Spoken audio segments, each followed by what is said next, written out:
செழிப்பு என்பது உங்க வாழ்க்கையில எல்லா பகுதியிலும் வெற்றியை குறிக்கிறது. ஹல்லேலூயா. வியாதியை வென்று வியாதி இல்லாத ஒரு வாழ்க்கையை நீங்கள் வாழும்படியாய் கர்த்தர் அழைத்திருக்கிறார். செழிப்புக்கான அர்த்தமும் அதுல ஒண்ணு. ஹல்லேலூயா. ஒரு குறைவு கூட இல்லாம நிறைவாய் வாழும்படியாய் யாக்கோபு சொல்றார். என்ன எப்படி சொல்றாரு?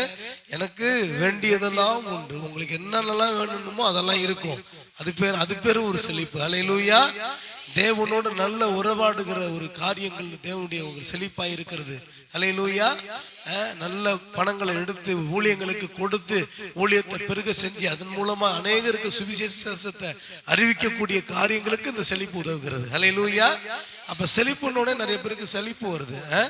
ஏன்னா அவங்களால செழிப்புன்னு நேரம் அவங்க எங்க போறாங்கன்னா பணத்துக்கு நேரம் தான் போறாங்க. பணத்துல பாஸ்டர் பாத்தீங்களா பணத்தை பத்தியே பேசுறாரு, பணத்தை பத்தியே பேசுறாரு அப்படின்வாங்க. பணத்தை பத்தி பேசல, நாங்கள் செழிக்க வைக்கக்கூடிய தேவனை பத்தி பேசுகிறோம்.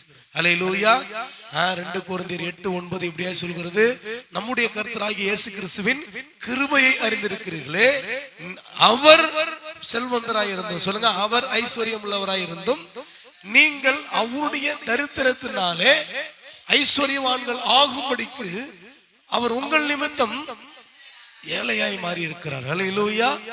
அப்ப இந்த வார்த்தை என்ன சொல்லுது அப்படின்னா, எனக்காக இந்த பூமியை உண்டாக்கின கர்த்தர், சொல்லுங்க, எனக்காக இந்த பூமியில மனிதனை சகலவற்றையும் உண்டாக்கின கர்த்தராகிய இயேசு கிறிஸ்து அவர் சிலுவையில ஏழையாய் மாறி இருக்கிறார்னு இந்த வசனம் சொல்லுது. ஹல்லேலூயா.